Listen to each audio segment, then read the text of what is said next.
Olá, eu quero agradecer aos organizadores deste projeto pelo convite para apresentar uma temática tão importante no cenário da cultura popular brasileira.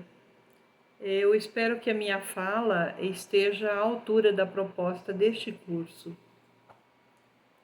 Como o assunto é muito vasto, se vocês me permitem, eu vou manter o foco das celebrações nas festas e nos folguedos populares. São duas grandes expressões que nós encontramos dentro do folclore brasileiro. Essas expressões, dentre muitas outras que nós encontramos por aí, se fôssemos tratar de todas elas, levaríamos um mês de curso para dar conta de boa parte desse conteúdo todo, né? Por isso que eu estou recortando esse subtema de celebrações, tá?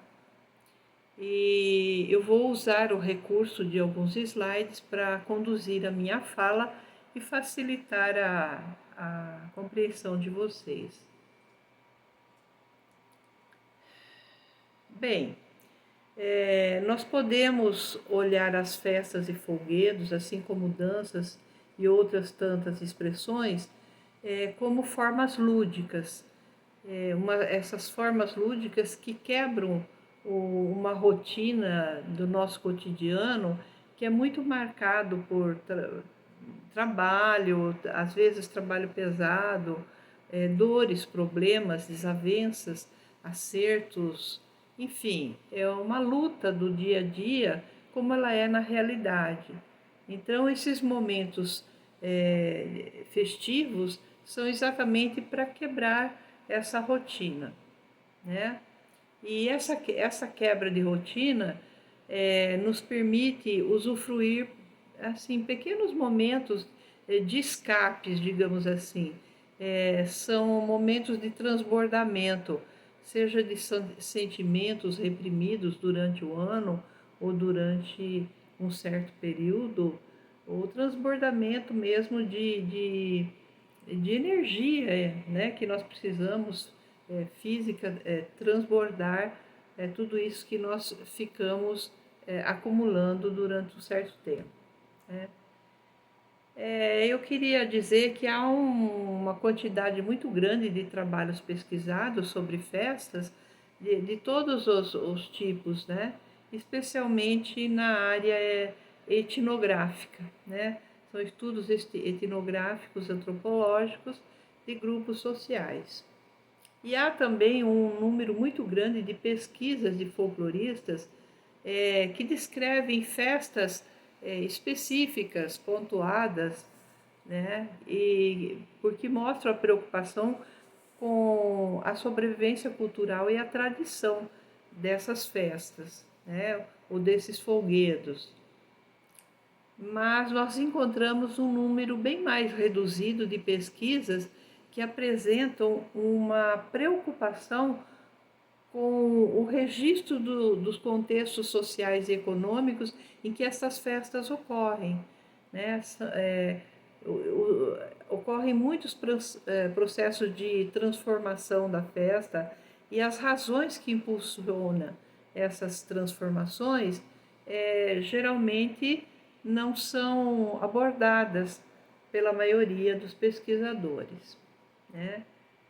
Então, eu gostaria, antes de começar realmente o assunto, de indicar algumas referências bibliográficas que são fundamentais para pensar a temática de hoje e para construir também um quadro sintético que vai ajudá-los na compreensão das manifestações festivas, né? Para quem tem interesse em buscar, são obras que eu chamo de obras de alicerces, né? Existem muitas obras que se derivaram dessas daí. Eu prefiro sempre buscar as obras primeiras, as que deram origem a esse tipo de pensamento. Então, tem aí indicado a cultura popular na Idade Média e no Renascimento, que é de autoria de Mikhail Bakhtin, é uma das maiores obras de estética literária que nós temos até o momento. Nessa obra ele explora um viés medievo, né, que contido na obra do François Rabelais, que foi um escritor, digamos assim, do início do Renascimento. E ele escreve sobre a cultura do período anterior, que é o período medieval, né? E o Bakhtin vê nessa obra muito claramente a influência das fontes populares e o riso nas praças públicas. Tem também a obra da Maria Isaura de Queiroz, que é o Campesinato Brasileiro, que é um dos pilares para se entender um pouco mais sobre os grupos sociais rurais brasileiros, né? Não só localizados na zona rural, mas quando também esses grupos migram para as cidades, né? E levando consigo as formas culturais antigas e disseminam ali na zona urbana. E a autora aponta também as funções sociais de folguedos brasileiros e exemplifica o Bumba Meu Boi, que mais adiante eu vou falar sobre essas funções. E tem também a obra de Carlos Rodrigues Brandão, Prece e Folia, Festa e Romaria. Ele é um especialista em antropologia rural, né? Centra suas pesquisas nas culturas populares e percorreu vários estados brasileiros e escreve muito sobre a religiosidade no meio rural, que ainda hoje preserva e repassa suas tradições para as novas gerações. Ele se ocupa muito das festas de santo. Bem, já sabemos que as festas são elementos culturais e estão presentes no meio social. Disso ninguém tem dúvida. E já nos provaram também que as festas representam os excessos, momentos em que podemos fazer coisas não habituais, e nós chamamos de momento da desordem, em contraposição à ordem que está vigente, principalmente no carnaval, mas também em outros folguedos, como bois, reisados, congados, lambe-sujo, caboclinhos e tantos outros por esse Brasil afora. Porque se excluirmos ou retirarmos os ritos de fé nessas manifestações, reservados esses ritos, né, de culto ao santo, nós encontramos na mesma manifestação outras expressões que, assim, em maior ou menor escala, que trazem ritos de inversão durante os festejos, né? Ritos que nós chamamos de desordem. Então, assim, eu estou querendo dizer que no momento da festa, o povo esquece os bons modos, a fala e os gestos perfeitos, né? Em outras palavras, o povo bota para quebrar. Ou então, como a gente pode dizer, hoje eu vou me acabar na festa tal, no carnaval ou em outra ocasião, né? Como assim, então, essa desordem, digamos, no meio cultural e nesses momentos festivos? É importante que a gente volte um pouquinho lá para a Idade Média, quando Bakhtin pode nos explicar, quando ele estuda as festas medievais, e diz que estas festas estão reveladas na obra do Rabelais. Ele descobre uma cultura assim cômica, né? Nas várias manifestações culturais presentes ali na cultura medieval, né? Então são elementos assim de formas de risos e espetáculos carnavalescos, como, por exemplo, a festa do asno, a festa dos bobos, a festa dos bufões e outros nomes que a gente pode encontrar para essas festas, né? Os teatros de rua, o circo, máscaras e adornos escrachados. Encontra também um vocabulário grotesco, piadas, palavrões, insultos. Encontra também muita comilança durante as festas, né? E um exagero, comemorando a fartura. Nós chamamos de banquete, banquete coletivo. Isso é muito comum nas festas do Divino Espírito Santo, que é obrigatório o festeiro a oferecer a comida no dia da festa, né? Para todas as pessoas que vão lá. E tudo isso era feito em praça pública na Idade Média. E não é muito diferente hoje entre nós, né? Essas coisas são feitas na rua, nas praças, nos campos, enfim, né? Está aberto para que a população possa participar também, né? Então, eu digo feito em praça pública porque é como se fosse uma oposição àquele tom muito sério, muito oficial, que se exigia nas cerimônias da igreja ou dentro do próprio Estado feudal, né, regido pela igreja, que exigia que as pessoas se contivessem. Segundo o autor, o Bakhtin, essas formas de ritos e espetáculos, eles ofereciam uma visão do mundo e uma visão do homem totalmente diferente dessa oficialidade da ordem. Então, é considerado um momento de desordem, né? É como se houvesse um mundo paralelo, uma vida paralela, às quais o homem da Idade Média pertencia.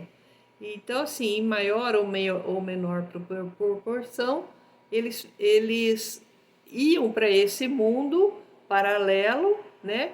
Festejavam, faziam desordem, depois voltavam para a vida normal, para a vida da ordem, né? Vocês têm aí algumas imagens de obras de arte que retratam essas festas, só para ilustrar.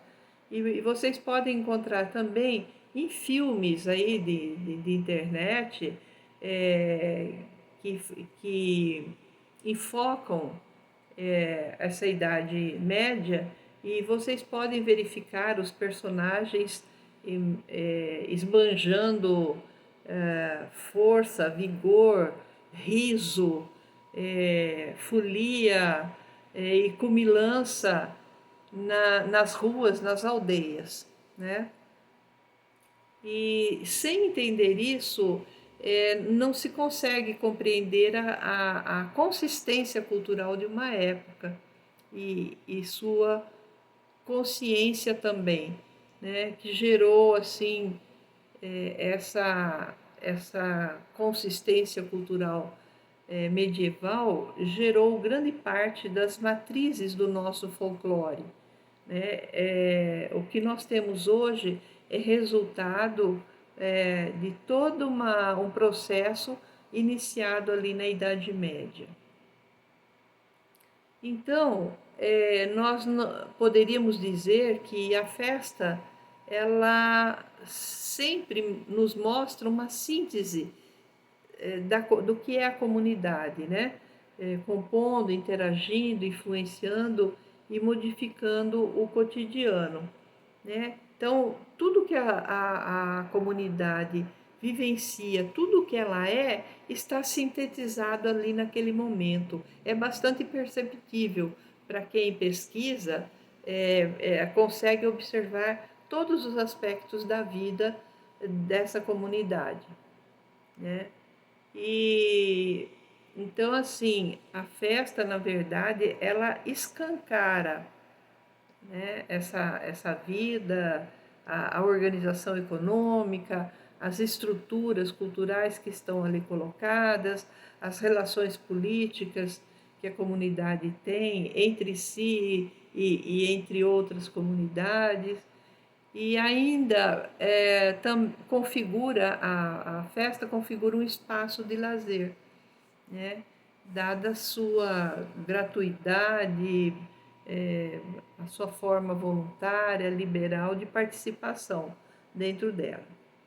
Por isso, quando nós observamos uma festa popular, é necessário fazer um esforço para entender realmente a coexistência de elementos que aparentemente são opostos, como, por exemplo, a reza e o baile, a cachaça, a devoção e a diversão, o namoro.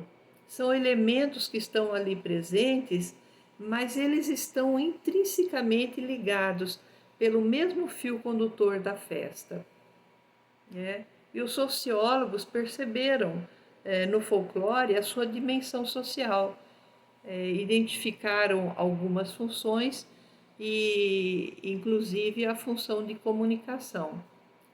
Nesse ponto, a Maria Isaura Pereira de Queiroz, por exemplo, identifica no Bumba Meu Boi as funções, por exemplo, função artística, né?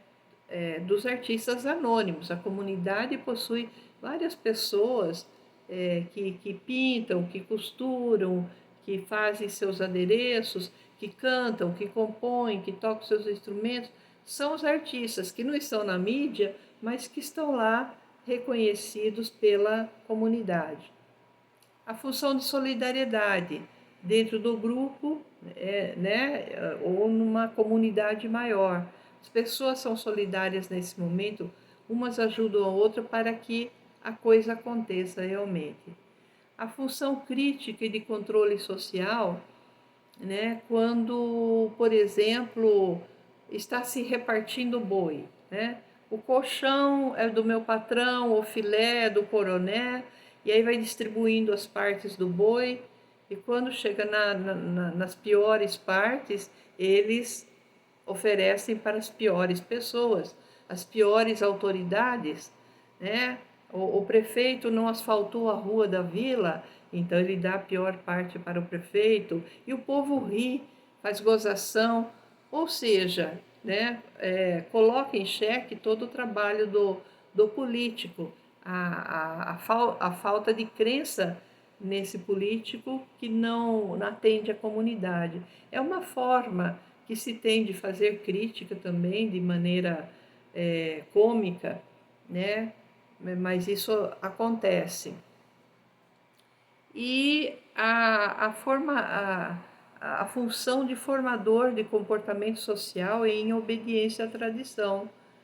Ou seja, o mestre do grupo, né, do grupo de reizado, do grupo de chegança, do boi, ele que comanda aquele grupo todo que vai se apresentar. Então, todos têm que obedecer ao mestre, porque ele espera que todos façam, desempenhem as suas funções como os seus ancestrais desempenharam, para que a tradição não se acabe, para que ela continue a progredir, mas dentro de um ordenamento que é ditado por ele, por esse mestre, né? E não só o do mestre, mas dos espectadores, né? Os espectadores têm que saber como se comportam, até onde eles podem interferir ou não. Existe toda uma forma de se controlar socialmente essas pessoas. E então, de maneira que uma manifestação folclórica que nós queiramos pesquisar, é preciso ir a fundo, conhecer como que se constitui a sociedade brasileira, né, para compreender então as implicações que são profundas desses personagens todos que fazem parte da manifestação, né? Tanto os que promovem a manifestação festiva quanto os que assistem a essas manifestações. é importante perpassar por aí os estudos. E para finalizar, eu vou dizer que existem alguns enunciados criados a partir de Joseph Pippa, na década de 60, que vão elencar elementos importantes da festa. E esses princípios enunciados por Joseph Pippa foram reelaborados, repensados por Brandão e por Marx, que era sua orientanda, e eles propuseram mais novos elementos. E aí fizeram uma lista de 12 elementos importantes que não podem faltar à festa. Aí estão aí, por exemplo, o mito que dá origem à manifestação que nós estamos estudando.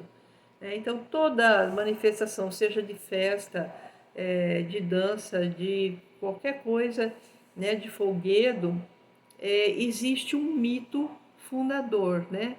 Então, por exemplo, a festa do Divino Espírito Santo, ela foi criada a partir da decisão da Rainha Isabel, lá na Idade Média, no ano de 1400 e poucos. Ela sonha que tem que construir uma igreja para o divino e oferecer comida a toda a população. E aí ela constrói essa igreja e passa a fornecer um grande banquete, né? Porque naquela época as pessoas estavam passando muita fome. E ela é considerada a rainha santa. Ela ajudava muito aos pobres, né? Então, a partir dessa festa, da criação da festa, ela passa a ser reproduzida anualmente até os dias de hoje, né?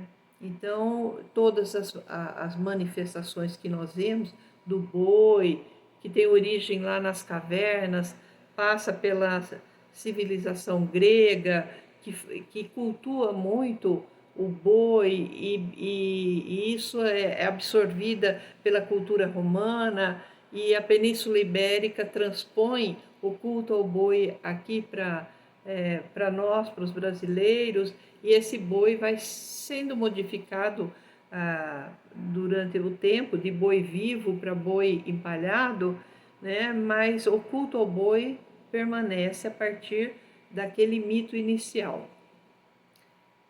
Outro elemento são os sujeitos da festa, que são os participantes que produzem a festa e os espectadores que estão ali para consumir a festa. As relações sociais também são marcadas por trocas simbólicas e comerciais entre todos os participantes. A singularidade se refere às particularidades que diferenciam aquela festa das demais, né? Sempre a mesma festa, ela não é igual para todos e em todos os lugares, tem as suas particularidades. Outro elemento é a espontaneidade, que permite fluir a movimentação da festa. Se não houvesse essa movimentação, a festa seria engessada, né? Não haveria mudanças. Então, esse fluir e movimentar, ano a ano, geração após geração, é que dá vida e continuidade à festa. Outro elemento importante é a estética. Todas as festas possuem elementos estéticos, seja na cantoria, na vestimenta, na organização do espaço festivo, enfeitados, seja na fala, na forma de declamar, na forma de cantar, né? A estética está ali presente. Na forma de organizar o altar, né? O palco, onde vai acontecer a festa. Outro elemento é o esbanjamento. Isso está presente muito fortemente em todas as festas que nós conhecemos, né? Está ligado aos excessos, seja excesso físico, excesso social, excesso moral, ou excesso financeiro, né? Todo mundo compra uma roupa nova, por exemplo, para ir à festa, né? Lá na festa gasta-se muito, porque aí o filho quer brincar nos brinquedos do parque, tem que pagar, né? Aí lá tem o sorveteiro, tem o homem do algodão doce, tem a maçã do amor, tem o chocolate, né? Então, e tem o leilão, aqueles que querem participar, gasta-se o que não tem ou pouco do que tem, há um esbanjamento, né? Outro elemento importante da festa é a memória, porque está ligada à história, à ancestralidade, à origem da festa, né? Guarda-se na memória todo o processo daquela manifestação. A renúncia é outro também elemento importante, porque nós sabemos que ela está presente em todas as festas, em todas as comunidades, né? As pessoas fazem um sacrifício danado para que a festa aconteça. Então, renuncia a muitas coisas para poder coroar essa festa e manter a sua permanência, né? E outro elemento é o espaço, né? O espaço que é garantidor da manifestação, que está muito atrelado ao outro elemento